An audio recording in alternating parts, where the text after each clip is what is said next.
जय हिंद। मैं पुरुषोत्तम कुमार आप सभी के अपने YouTube चैनल यूथ सफलता एक्सप्रेस पर सभी लोगों का स्वागत करता हूं। आइए आज के इस वीडियो में हम लोग मैथ्स और रीजनिंग है ना दोनों से संबंधित कुछ महत्वपूर्ण प्रश्नों पर विचार करेंगे है ना। देखिए क्वेश्चन नंबर पहला क्या कहता है ध्यान दीजिएगा। एक पंचभुज का बात किया गया जिसका एक अंतःकोण जो है 44 डिग्री है, शेष सभी अंतःकोण आपस में समान है, तो समान कोणों में से एक कोण आपसे पूछा जा रहा है। देखिए अच्छा, किसी भी बहुभुज के जहां तक सभी अंतःकोण का सवाल है तो किसी भी बहुभुज के सभी अंतःकोणों का योगफल क्या होता है? वो होता है आपका n-2 समपूरक, नहीं, या क्या होता है आपका n-2 समपूरक, या किसी भी बहुभुज के सभी अंतःकोणों का योग होता है। इसको दूसरा रूप में आप लिखते हो 2n-4 समकोण, नहीं। अब ध्यान दीजिएगा, तो पहले हम पंचभुज के सभी अंतःकोणों का योग निकालते हैं। निकालिए, तो ये हो जाएगा आपका 5 - 2 अगुना कितना हो गया आपका 180। यह तो सभी अंतःकोणों का योग हो गया। इसमें एक अंतःकोण क्या कीजिए आप घटा लीजिए, एक अंतःकोण घटा लिए। अच्छा सोचिए, तो 5 वो कोण में से एक कोण घट गया, बचा अन्य 4 कोण, और उसके बारे में अकॉर्डिंग टू क्वेश्चन बोला है 44 डिग्री के अलावा जो उस बहुभुज का पंचभुज का अन्य जो कोण है आपस में बराबर है। तो चारों कोण आपस में बराबर है, तो वो बराबर समान कोण में से एक कोण पूछा, 4 से भाग लगा दीजिए। चलिए 4 से कट गया 11 बार में, नहीं, और 4 से कट जाएगा आपका 45 बार में, नहीं। अब देखिए ना, तो 45 तरी कितना हो जाएगा आपका, यह हो जाएगा आपका 135 है ना। अब माइनस में कितना हो गया आपका 11 है ना। आपका उत्तर कितना हो जाएगा 124 डिग्री। कितना हो जाएगा आपका 124 डिग्री है ना। तो सबसे पहले किसी भी बहुभुज के सभी अंतःकोणों का योग जो होता है वह होता है आपका n-2 समपूरक, नहीं। अब ध्यान दीजिएगा, तो पंचभुज का बात किया गया था तो सभी अंतःकोणों का योग निकाल लिए। अब उसमें एक अंतःकोण घटा लिया गया, बाद बाकी 4 कोण इसका आपस में बराबर था। अब देखिए 4 से भाग लगा दिए, जो बराबर कोण का मान था वह हो गया आपका 124 डिग्री है ना। चलिए आपका उत्तर हो जाएगा ऑप्शन नंबर दूसरा है ना। क्या हो जाएगा आपका ऑप्शन नंबर दूसरा। चलिए आइए अगला क्वेश्चन देखते हैं, ध्यान दीजिएगा। कहता है x बराबर 2 प्लस में √3 है ना। तो x स्क्वायर प्लस में 1/x स्क्वायर का मान पूछा गया। अब देखो ना, अच्छा आपको दिया गया x बराबर में यह हो गया आपका 2 प्लस में कितना हो गया √3। अब हमसे कहता है x स्क्वायर प्लस में 1/x स्क्वायर का मान बताना। अब सोचो आप, अगर x square plus 1/x square का मान आपको चाहिए तो उसके लिए या तो आपको x प्लस 1/x का आवश्यकता होगा या फिर x माइनस 1/x का आवश्यकता होगा। तो एक बार 1/x का मान निकाल लीजिए, तो 1/x है ना, 1/2 प्लस में √3, नहीं। अब इसका परमेयकरण करोगे तो हो जाएगा आपका 2 माइनस में √3। अब देखिए दोनों को जोड़िए है ना, तो हो जाएगा आपका x प्लस में 1/x बराबर, अच्छा √3 कट जाएगा, 2 कितना हो जाएगा आपका 4। अब लिखेंगे इसलिए x स्क्वायर प्लस में 1/x स्क्वायर बराबर, आप यहाँ पर जानते हो कि प्लस वाला केस में राइट साइड का स्क्वायर करके 2 घटा लेते हैं, और माइनस वाला केस में राइट साइड का स्क्वायर करके 2 जोड़ लेते हैं। तो प्लस वाला केस है, स्क्वायर करके 2 घटाएंगे तो 16 में से 2 चला जाएगा, कितना हो जाएगा आपका 14। आपका रिजल्ट कितना हो जाएगा 14। यही आपसे पूछा गया था कि x स्क्वायर प्लस में 1/x स्क्वायर का मान बताइए। x square plus 1/x square का मान कितना हो जाएगा आपका 14 हो जाएगा। चलिए आइए अगला क्वेश्चन देख लेते हैं, ध्यान दीजिएगा। कहता है समलंबी प्रिज्म का आधार जो है वह त्रिभुजाकार है। अब देखिए ना, बात समझिए, एक प्रिज्म का बात आपसे किया गया, अब जिसका आधार जो है वो क्या है आपका त्रिभुजाकार है, नहीं। अब कहता है और उस त्रिभुज का परिमाप है 15 सेंटीमीटर। अब कहता है उस त्रिभुजाकार आधार के अंतवृत्त का त्रिज्या 3 सेंटीमीटर, नहीं। यदि प्रिज्म का आयतन 270 सेंटीमीटर क्यूब है, प्रिज्म का ऊंचाई पूछा। देखिए बात समझिए, अच्छा जहां तक प्रिज्म के आयतन का सवाल है, प्रिज्म का आयतन होता क्या है, आधार का क्षेत्रफल गुना ऊंचाई। अब कहता है प्रिज्म के आधार में एक त्रिभुज है और उस त्रिभुज का पैरामीटर दे रखा 15 सेंटीमीटर और उसके अंतवृत्त का त्रिज्या, वही त्रिभुज के अंतवृत्त का त्रिज्या 3 सेंटीमीटर। अच्छा हम देखिए आपको कई एक बार बताए हैं कि अगर अंतवृत्त का त्रिज्या दिया गया हो तो उस केस में अगर एरिया ऑफ अ ट्रायंगल निकालना हो आपको तो क्या होता है आपका, यह होता है आपका r × s। क्या होता है आपका r × s, त्रिभुज का क्षेत्रफल अंतःवृत्त के केस में। अब देखिए आप ध्यान दीजिएगा यहाँ पे थोड़ा देखो ना, तो आप यहाँ पर ध्यान दीजिएगा, तो आपको दिया है क्या, ये r × s है ना। ये हो गया आपका R इंटू एस। अब ध्यान दीजिएगा, अब एक बात सोचिए आप यहाँ पे, इसका आयतन दे रखा है प्रिज्म का, कितना दे रखा, 270, कितना दे रखा, 270। अच्छा, आयतन होता क्या, आधार का क्षेत्रफल गुना ऊंचाई। आधार में त्रिभुज है, त्रिभुज का क्षेत्रफल कैसे निकालेंगे, अंतवृत्त वाला केस है, R इंटू एस, तो R का मान हो गया 3, है ना। अब सेमी पैरामीटर, पैरामीटर हो गया 15, सेमी पैरामीटर निकाल लेंगे 15/2, ये हो गया आधार का क्षेत्रफल। ऊंचाई से गुना कर लीजिए, ऊंचाई को मान लेते हैं h सेंटीमीटर। देखिए 45 से काट लीजिए, कट जाएगा आपका 6 बार में।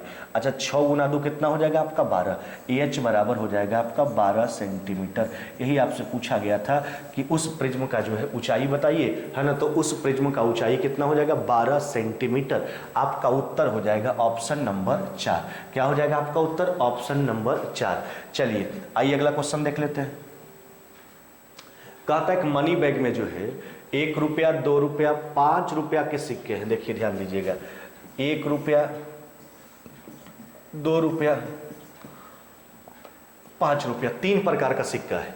यदि उस सिक्कों की संख्याओं का अनुपात, देखिए 4:3 अनुपात कितना है, 2, यह हो गया सिक्का का संख्या। यदि बैग में कुल धनराशि 500, देखिए इस प्रकार के प्रश्न में क्या करते हैं, निश्चित राशि देखते हैं किस रूप में है। अगर निश्चित राशि आपका राशि के रूप में दिया गया तो रेशियो सिक्का वाला देता है, तो सिक्का के अनुपात को राशि के अनुपात में कन्वर्ट करते हैं। अगर निश्चित राशि के रूप में टोटल सिक्का का संख्या दिया जाता है, अनुपात हमेशा मूल्य का देगा, तो मूल्य को सिक्का में कन्वर्ट कीजिए। अनुपात हमेशा प्रश्न उल्टा देता है। तो देखिए संख्या यहाँ राशि दिया है, तो इस सिक्का का अनुपात दे दिया, इसको राशि में कन्वर्ट कीजिए। अच्छा 1 रुपया वाला आपके पास जो है, अब देखिए यहाँ पर सिक्कों का संख्या दिया गया, 1 रुपया वाला 4 सिक्का है, मूल्य कितना हो जाएगा 4। 2 रुपया वाला 3 सिक्का, मूल्य कितना हो जाएगा 6। और 5 रुपया वाला 2 सिक्का, मूल्य कितना हो जाएगा आपका, यह हो जाएगा 10। देखिए पूरा राशि जो है आपके पास, वह राशि कितना है 500, जोड़िए ना, तो 6 4 10 और 10 कितना हो जाएगा 20। तब 20 यूनिट बराबर 500, 1 यूनिट का मान निकाल लिया गया। हमसे कहता क्या, 2 रुपये के सिक्के की कितनी राशि है। देखिए अगर संख्या पूछता तो 3, राशि पूछा तो 6 यूनिट से गुना कर लीजिए। चलिए अभी कट गया आपका 25 बार में, 25 छक कितना हो जाएगा आपका 150 रुपया, कितना हो जाएगा आपका 150 रुपया। यही आपसे पूछा गया था कि 2 रुपये के सिक्के का कितना राशि है, तो 2 रुपये के सिक्के का जो राशि है वो 150 है, 150। ऑप्शन नंबर हो जाएगा आपका तीसरा, ऑप्शन नंबर हो जाएगा आपका तीसरा। चलिए आगे बढ़ जाइए, देखिए ध्यान दीजिएगा। कहता है घनाकार कमरे में फर्श का क्षेत्रफल 48 वर्ग मीटर है। अच्छा एक बात सोचिए ना, ध्यान दीजिएगा थोड़ा। अच्छा आप घन के बारे में, क्यूब के बारे में जानते हो, उसमें जो है 6 फलक होता है, 6 फेसेस होता है, तो उसमें 6 फलक जो होता है अपने आप में एक स्क्वायर होता है ना। तो जहाँ तक घनावाकार कमरा का बात है, तो उसके फर्श का जो क्षेत्रफल होगा, तो हम क्या बोले, फर्श भी अपने आप में एक वर्ग होगा, उसका प्रत्येक फलक अपने आप में एक वर्ग होता है ना। देखिए तो प्रत्येक फलक आपका वर्ग होता है, तो घनाव का फर्श का क्षेत्रफल दिया है, कितना दिया गया, यह फर्श का क्षेत्रफल दिया गया 48। अच्छा तो फर्श का क्षेत्रफल यानी L स्क्वायर, तो इसका अंडर रूट कर लीजिए, है ना। अंडर रूट कीजिएगा तो घन के एक किनारा का लंबाई निकल के आगे पढ़ लीजिए क्या कहता है। कहता उस कमरे में लंबाई की कितनी लंबाई की सबसे लंबी, है ना, सबसे बड़ी छड़ रखी जा सकती है। देखिए एक बात ध्यान दीजिएगा, किसी भी कमरा में जो है सबसे लंबा जो छड़ हम रखते हैं, कहाँ रखते हैं, उसके विकर्ण पे। अगर घनावाकार कमरा है तो घनाव का विकर्ण निकाल लेते हैं, है ना, तो सबसे लंबा छड़ का लंबाई निकल के आ जाता है। अगर घनाकार कमरा है ना, तो यहाँ पर वही बात, घनाकार कमरा का बात किया गया था, तो यहाँ भी सबसे लंबा जो छड़ रखेंगे, सबसे लंबा जो छड़ रखा जाएगा वह रखा जाएगा उसके विकर्ण पे। अच्छा तो घन का विकर्ण होता क्या, √3 × L, तो L का मान तो हम निकाल लिए, अब इसमें √3 से गुना कर लीजिए। तो देखिए 144 का कितना हो जाएगा आपका 12, 144 का हो जाएगा आपका 12 मीटर, 12 मीटर हो जाएगा। यानी सबसे लंबा जो छड़ रखेंगे उसका लंबाई कितना हो जाएगा 12 मीटर। क्या बोले, घन का प्रत्येक फलक अपने आप में वर्ग होगा, तो इसका फर्श भी एक वर्ग है, तो उस वर्ग का क्षेत्रफल दिया गया था 48, अंडर रूट किए तो घन का एक किनारा का लंबाई निकल के आ गया। घन का विकर्ण निकालना था, √3 × L, 12 मीटर हो जाएगा। ऑप्शन नंबर दूसरा। चलिए आगे बढ़ जाइए, देखिए क्या कहता है। कहता है 0 दशमलव, ध्यान दीजिएगा, देखो ना 0.29 अब केवल 5 और 6 पर रेक ऋण है। देखिए हम आपको कई बार चर्चा किए हैं, यह जो है हमने आपको कई बार बताया है कि अगर दशमलव के बाद जो है अगर सभी अंक का पुनरावृत्ति होता है, कहने का मतलब है कि दशमलव के बाद जितना भी सारा संख्या का प्रयोग किया गया, अगर सबका रिपीटेशन किया गया हो तो उसको नाम दिया गया सिंपल रेक ऋण, जिसको प्योर रेक ऋण आप बोलते हो, है ना। लेकिन अगर दशमलव के बाद कुछ अंक का पुनरावृत्ति हो और कुछ का पुनरावृत्ति नहीं हो तो उसको मिक्स्ड रेक ऋण कहा जाता है। तो ये आपका जो है मिक्स्ड रेक ऋण है, क्योंकि दशमलव के बाद 2 9 का रिपीटेशन नहीं, केवल 5 6 का रिपीटेशन, है ना। तो ये आपका मिक्स्ड रेक ऋण है। अच्छा, इसको तोड़ने के लिए करते क्या है, दशमलव के पहले वाला को पूर्णांक में, तो दशमलव के पहले तो कोई अंक है नहीं तो छोड़ दीजिए। अब देखिए दशमलव के बाद वाला को अंश में लिखा जाता है, लेकिन इसमें उस संख्या को घटाएंगे जिस पर रेक ऋण नहीं है। अच्छा, रेक ऋण किस पे नहीं है दशमलव के बाद, 2 9 पे, तो 2 9 घटा लीजिए। अब देखिए हर में उतना 9 का प्रयोग करना है जितना अंक पर रेक ऋण होगा, तो 2 अंक पर रेक ऋण है तो 2 को 9 लगा लिए, लेकिन उस 9 के साथ उतना जीरो लगाना जितना पर रेक ऋण नहीं है, तो 2 को पर रेक ऋण नहीं तो 2 जीरो लगा लेंगे। चलिए यह हो जाएगा आपका 2927। अब बट्टा कितना हो जाएगा आपका, यह हो जाएगा आपका 9900, 2927 बट्टा 9900। क्या बोले कि अगर यहाँ पर जो है ये आपका मिक्स्ड रेक ऋण है, क्योंकि दशमलव के बाद जो है कुछ का पुनरावृत्ति है कुछ का पुनरावृत्ति नहीं है, मिक्स रेक ऋण हुआ। इसको तोड़ने के लिए दशमलव के पहले वाला को पूर्णांक में, दशमलव के पहले कोई संख्या नहीं था इसलिए पूर्णांक में हमने कुछ नहीं लिखा, दशमलव के बाद वाला को अंश में लिखिए और उसमें उस संख्या को घटाइए जिस पर रेक ऋण नहीं है। रेक ऋण 2 9 पर नहीं था, घटा लिया हमने।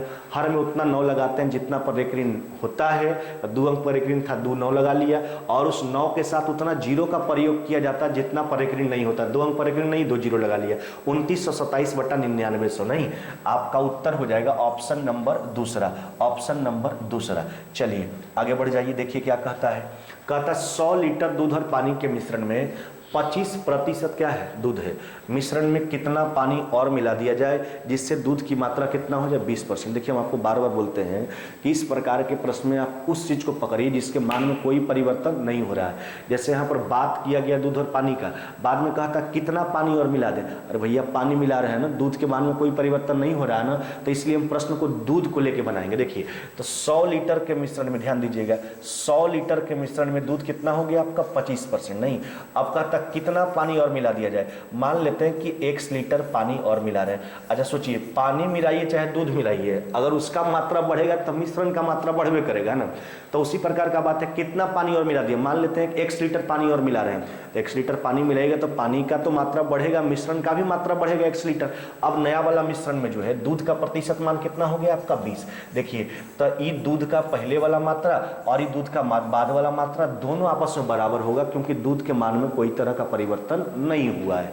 चलिए अब हमको x के मान पर विचार करना है। अब देखिए 20 से काट लीजिए, कितना बार में कट जाएगा, 5 बार में। 125 में से 100 घटाइएगा तो x बराबर कितना हो जाएगा आपका, 25 लीटर। x का मान कितना हो जाएगा आपका, 25 लीटर, है ना, 25 लीटर। ऑप्शन नंबर क्या हो जाएगा आपका, 4, है ना। आपका उत्तर हो जाएगा ऑप्शन नंबर 4। चलिए आइए अगला क्वेश्चन देख लेते हैं। देखिए कहता है 2 cos स्क्वायर थीटा माइनस में 1 इंटू 1 प्लस में tan थीटा बटा 1 माइनस में tan थीटा प्लस 1 माइनस में tan थीटा बटा 1 प्लस tan थीटा। अच्छा देखिए इसको हल कीजिए आप, देखिए ध्यान दीजिएगा, तो ये हो जाएगा आपका 2, है ना, cos स्क्वायर थीटा, अब माइनस में कितना हो गया 1, इसको छोड़ दीजिए। अच्छा इसको हल कीजिएगा तो ऊपरवा में हो जाएगा 1 प्लस में, है ना, tan थीटा का होल स्क्वायर, नहीं, अब प्लस में हो जाएगा आपका, प्लस में ध्यान दीजिएगा 1 माइनस में ये हो जाएगा आपका tan थीटा का होल स्क्वायर, है ना। अच्छा देखिए अब बटा में a plus b into a minus b, ये हो जाएगा 1 माइनस में tan स्क्वायर थीटा। नहीं, अब यहाँ पर ध्यान दीजिएगा, देखिए तो ये हो जाएगा आपका 2 cos स्क्वायर थीटा माइनस में 1। अब इसको समझिए बात को, यहाँ पर जो है, अच्छा 1 प्लस टेन थीटा का होल स्क्वायर प्लस में 1 माइनस tan थीटा का होल स्क्वायर, कहने का मतलब a प्लस बी का होल स्क्वायर प्लस में a माइनस बी का होल स्क्वायर। अच्छा a प्लस बी का होल स्क्वायर प्लस में माइनस बी का होल स्क्वायर क्या होता है, 2 इंटू ए स्क्वायर प्लस बी स्क्वायर, जबकि a प्लस बी का होल स्क्वायर माइनस में a माइनस बी का होल स्क्वायर क्या होता है आपका 4ab। तो ये हो जाएगा 2 इंटू ए स्क्वायर, तो 1 का स्क्वायर 1, और ये हो जाएगा 1 प्लस में tan स्क्वायर थीटा। नहीं, अब नीचे आ जाइए, नीचे जो हो जाएगा आपका, यह आपका दिया गया 1 माइनस में टेन स्क्वायर थीटा, ये रहने दीजिए। चलिए अब ध्यान दीजिएगा, देखिए एक बात ध्यान दीजिएगा, आपको हम बताए भी हैं कि cos 2 थीटा का बहुत सारा मान होता है। cos 2 थीटा बराबर एक होता है cos स्क्वायर थीटा, देखिए ध्यान दीजिएगा, cos 2 थीटा का मान जो होता है ना, वह होता है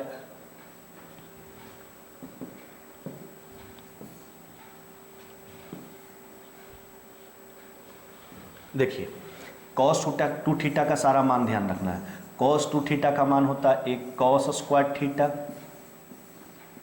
माइनस में साइन स्क्वायर थीटा, एक मान इसका होता है 2 cos स्क्वायर थीटा माइनस में 1, एक मान होता है 1 माइनस में 2 साइन स्क्वायर थीटा, है ना, 1 माइनस में 2 साइन स्क्वायर थीटा, और एक जो मान होता है आपका वह होता है आपका 1 माइनस में टेन स्क्वायर थीटा, है ना, अब बटा 1 प्लस में टेन स्क्वायर थीटा, 1 प्लस में टेन स्क्वायर थीटा। इस सारा जो मान होता है cos 2 थीटा का मान होता है। cos 2 थीटा बराबर cos स्क्वायर थीटा माइनस में sine square theta, 2 cos square theta minus में 1, 1 माइनस में 2 साइन स्क्वायर थीटा, 1 माइनस में टेन स्क्वायर थीटा बटा 1 प्लस टेन स्क्वायर थीटा। अच्छा एक बात सोच के देखिए, तो इसको अगर नीचे भेजिएगा तो आ जाएगा 1 माइनस में टेन स्क्वायर थीटा बटा 1 प्लस टेन स्क्वायर थीटा, तो ई भी cos 2 थीटा और ई जो नीचे जाएगा तो ई भी cos 2 थीटा बन जाए, काट दीजिए, तो आपका उत्तर यहाँ cos 2 थीटा यहाँ cos 2 थीटा कट जाएगा, तो आपका रिजल्ट कितना बच जाएगा आपके पास 2।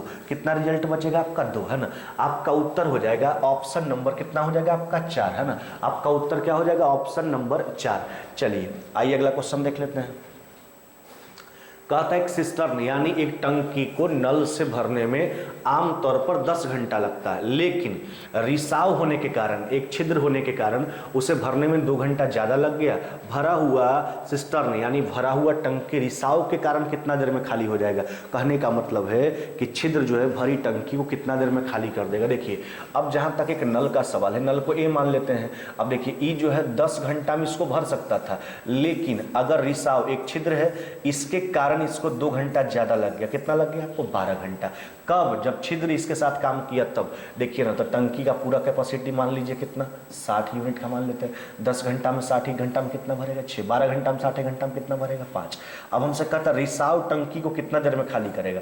तो देखिए ना, टंकी का कैपेसिटी 60, रिसाव के 1 घंटा कार से भाग लगाएंगे, रिसाव 1 घंटा में कितना खाली करता है। अब सोचिए भरने वाला अगर केवल काम करे तो 1 घंटा में 6 यूनिट भरता है, लेकिन अगर खाली करने रिसाव के साथ कम करता है तो 5 यूनिट भर पाता है। इसका मतलब वो तो अपना 6 भरता होगा, इसका मतलब रिसाव 1 खाली करता है 1 घंटा में, तो रिसाव 1 घंटा में 1 यूनिट खाली करता है, तो 60 यूनिट खाली करने में उसको 60 घंटा का समय लगेगा। 60 घंटा का समय लग जाएगा। आपका उत्तर हो जाएगा ऑप्शन नंबर कितना हो जाएगा 4, है ना। आपका उत्तर ऑप्शन नंबर 4। चलिए आइए अगला क्वेश्चन देख लेते हैं।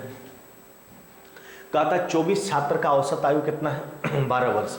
यह देखा गया कि औसत आयु के आकलन के समय एक छात्र की आयु 8 वर्ष की जगह 14 वर्ष ली गई। सही औसत पूछा। देखिए तो 24 छात्र का औसत कैलकुलेशन करके लाया कितना है 12, लेकिन इसमें 23 गो को तो सही लिखा गया, एक गलती लिखा गया। जो छात्र 8 वर्ष का था उसको 14 वर्ष ले लिया गया। अरे भैया तो जबरदस्ती ज्यादा ले लिया गया ना, 8 को 14 लिया गया, यानी 6 ज्यादा लिया गया था। जितना ज्यादा लिए हैं तो वास्तविक मान को निकालने के लिए कम करना पड़ेगा। लेकिन समझिए ये आपका औसत है, इसको भी वापस औसत में कन्वर्ट करना पड़ेगा, तो नंबर ऑफ क्वांटिटी से भाग देना पड़ेगा आपको। चलिए काट दीजिए 4 बार में, तो यह हो गया आपका 12, है ना। अब माइनस में 0.25 घटा लीजिए, है ना। आपका उत्तर कितना हो जाएगा 11 कितना हो जाएगा 75, यानी सही जो औसत आ जाएगा वो औसत आ जाएगा 11.75। अगर ज्यादा लेते हैं तो मान को घटाइए, वापस उसको औसत में कन्वर्ट करके घटा लीजिए। अगर कम लेते हैं तो मान को उतना जोड़ना पड़ता है, फिर उसको औसत में कन्वर्ट करके जोड़ लेते हैं। चलिए उत्तर हो जाएगा ऑप्शन नंबर 3। चलिए आगे बढ़ जाइए, देखिए क्या कहता है। कहता है यदि x जो है वास्तविक संख्या real number x + 1/x does not equal to 0, तो x की और एक बात दिया x³ + 1/x³ बराबर 0, x + 1/x पर पावर 4 का मान बताना है। अच्छा देखिए ना, जहां तक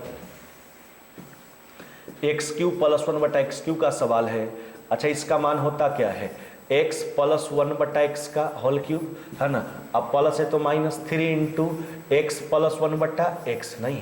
अब थोड़ा सोच के देखिए, इसका मान तो दे रखा, कितना दे रखा है 0।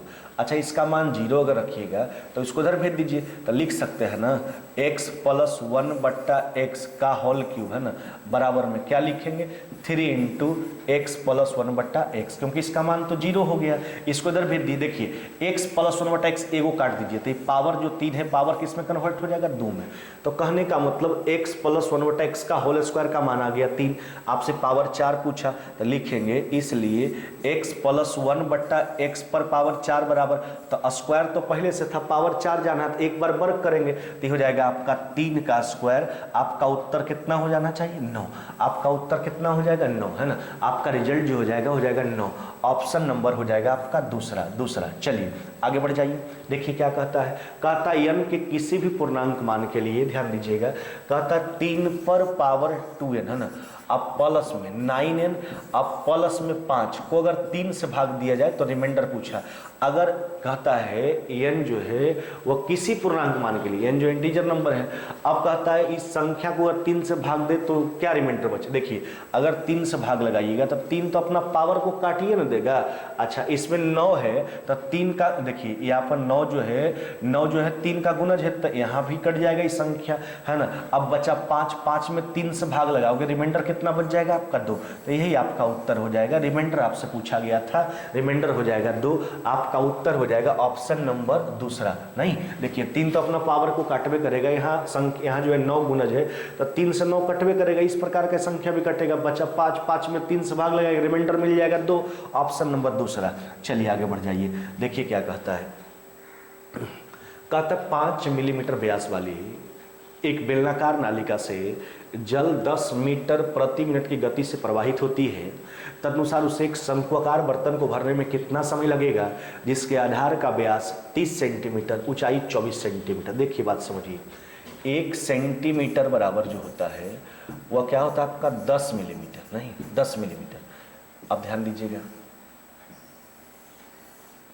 शंक्वाकार बर्तन भरने में कितना समय लगेगा। क्या करेंगे, पहले हम शंक्वाकार बर्तन का आयतन, समय आपका मिनट में दिया गया है, देखिए तो हम क्या करेंगे, शंक्वाकार बर्तन का आयतन निकाल लेंगे और उसमें पाइप के द्वारा 1 मिनट में भरे गए पानी के आयतन से क्या देंगे, भाग दे देंगे, है ना।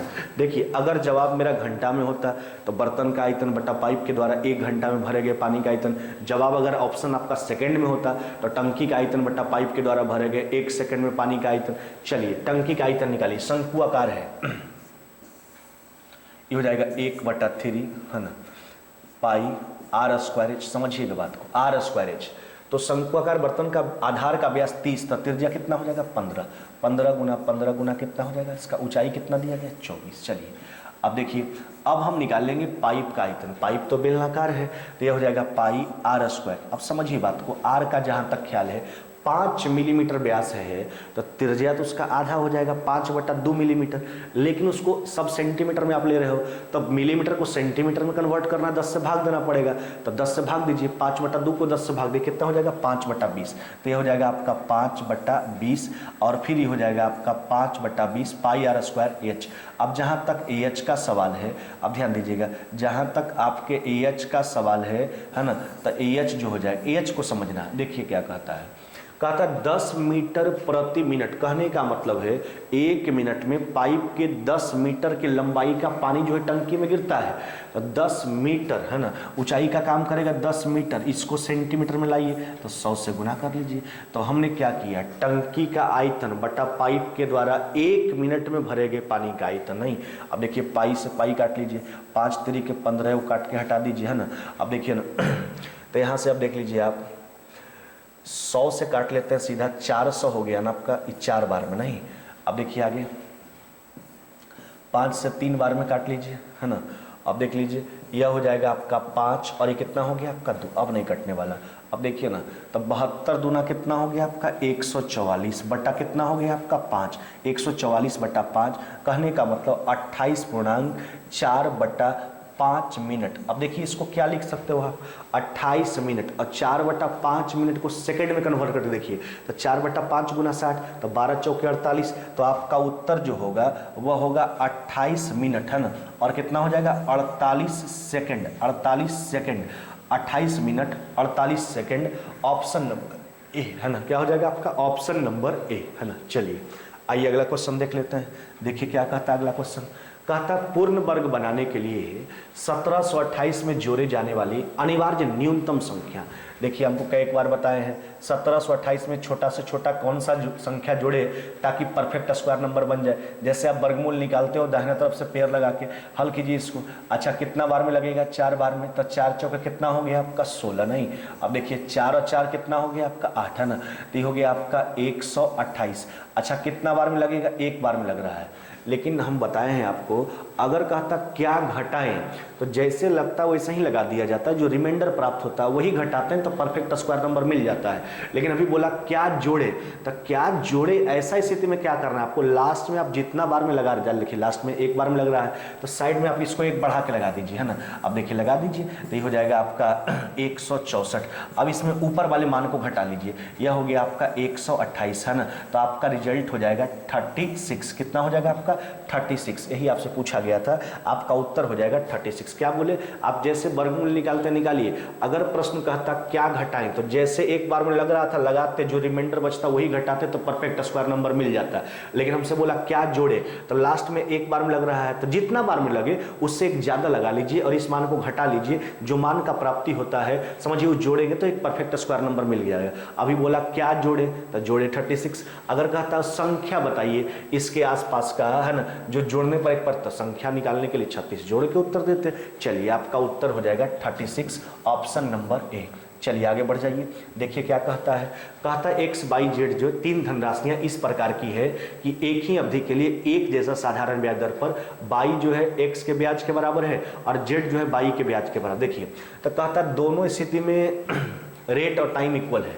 अब देखिए बात समझिए, वाई जो है एक्स का ब्याज है, अगर एक्स को प्रिंसिपल मानते हैं, रेट को 1 मान लेते हैं, टाइम को भी 1 मान लेते हैं, समझिए बात को।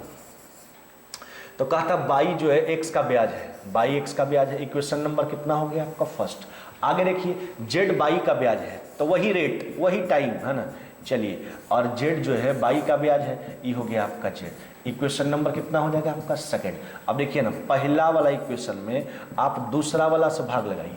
अच्छा जैसे भाग लगाइए 100 कट जाएगा, ये हो जाएगा x बट्टा बाई बराबर में बाई बट्टा क्या हो जाएगा आपका जेड। आपको जो मिलने वाला है यह मिलने वाला बाई स्क्वायर बराबर में क्या मिलेगा आपको एक्स जेड, बाई स्क्वायर बराबर में एक्स जेड, यही मान का प्राप्ति होगा। आपका ऑप्शन नंबर हो जाएगा डी, डी नंबर जो है आपका सही कथन हो जाएगा, बाई स्क्वायर बराबर एक्स जेड। चलिए आगे बढ़ जाइए, ध्यान दीजिएगा। कहता क्या, एक व्यक्ति मेज को 10% के लाभ पर बेचता। देखिए बात समझिए, देखो ना मेज का हम क्रयमूल्य मान लेते हैं कितना 100, अच्छा 10% लाभ पर बेचा, कितना में बेचा 110 में, है ना। यदि वो मेज को क्रयमूल्य से 5% कम मूल्य में खरीदा होता, सोचिए अगर 5% कम मूल्य में खरीदा होता यानी कितना में खरीदा होता 95 में, और 80 रुपया अधिक में बेचा होता, तो इस स्थिति में दूसरा स्थिति में 20% का लाभ। अच्छा 20% लाभ पर विक्रय मूल्य देखिए थोड़ा सोचिए। अच्छा 20% कहने का मतलब 1/5, तो 95 का 1/5 कितना हो जाएगा 19 इसमें जोड़िएगा तो कितना हो जाएगा आपका 114। अब देखिए पहले वाला विक्रय मूल्य 110 यूनिट, बाद वाला 114, तब विक्रय मूल्य में बढ़ोतरी कितना यूनिट का हुआ 4 यूनिट का, जबकि अकॉर्डिंग टू क्वेश्चन कितना रुपए बढ़ा रहा है विक्रय मूल्य 80 रुपया, नहीं 80 रुपये विक्रय मूल्य बढ़ रहा है। जो 4 यूनिट का मान है 1 यूनिट का मान निकाल लिया गया। मेज का वास्तविक क्रय मूल्य पूछा जिसको हमने 100 यूनिट मान के चला है, 100 मान के चला है, 100 यूनिट का मान निकाल लीजिए। चलिए इसको काट लीजिए 20 बार में, 20 गुना 100 यानी आपका उत्तर कितना हो जाएगा 2000 हो जाएगा। ऑप्शन नंबर क्या हो जाएगा आपका सी, है ना, ऑप्शन नंबर हो जाएगा आपका सी। चलिए आगे बढ़ जाइए। देखिए अब देखिए रीजनिंग का कुछ प्रश्न आपको दिया गया है, अब समझिए इसको। कहता निम्नलिखित के संबंध में सही आकृति का चयन कीजिए। जैसे नीली आंख वाला व्यक्ति स्त्री डॉक्टर, अच्छा सोचिए तो नीली आंख वाला व्यक्ति स्त्री भी हो सकता है, डॉक्टर भी हो सकता है, स्त्री डॉक्टर भी हो सकता है, डॉक्टर स्त्री भी हो सकता है। कहने का मतलब एक पार्टिकुलर रिलेशन आएगा सब में कुछ ना कुछ वाला, तो आपका उत्तर जो होगा वो ऑप्शन नंबर क्या हो जाएगा आपका डी, ऑप्शन नंबर क्या हो जाएगा आपका डी, है ना। चलिए आगे बढ़ जाइए। देखिए ध्यान दीजिए, कहता है देखिए ये आपका ओपन डाइस दिया गया है। अब कहता क्या है, कौन सा घन दिए गए प्रश्न आकृति में खुले घन से बनाया नहीं जा सकता है। अब देखिए नहीं जा सकता है। आपको हम बताए थे कि ओपन डाइस में जो एक्सटर्नल पार्ट होता है एक दूसरे के अपोजिट होता है, इंटरनल अल्टरनेट अपोजिट होता है। अच्छा देखिए ना, अपोजिट करके देखिए, जैसे कहने का मतलब है ये देखिए यहाँ पर देखिए प्लस वाला के अपोजिट जो है, प्लस वाला के अपोजिट जो है ये आपका आ जाएगा, है ना। देखिए प्लस वाला के अपोजिट जो है आएगा, यही आएगा, इस षष्ठभुज आ जाएगा प्लस वाला के अपोजिट। अब देखिए ई ब्लैक वाला बिंदा, इस बिंदा के अपोजिट जो है ये आपका वृत्त हो जाएगा नहीं, और ये आपका चतुर्भुज में जो आपका क्रॉस किए हुए वाला है, प्लस वाला दिए हुए, इसके अपोजिट हो जाएगा आपका स्टार वाला। यही तो है भाई, अल्टरनेट अपोजिट करना। ये वाला इसके अपोजिट हो गया, ये वाला इसके अपोजिट हो गया, और ये वाला इसके अपोजिट हो गया। अब देखिए हम जो ओपन डाइस बनाते हैं तो हम क्या ध्यान रखते हैं कि ओपन डाइस को जब मोड़ के आप घन का निर्माण करते हो तो एक बात का ध्यान रखा जाता है कि जो अपोजिट होता है वह कभी भी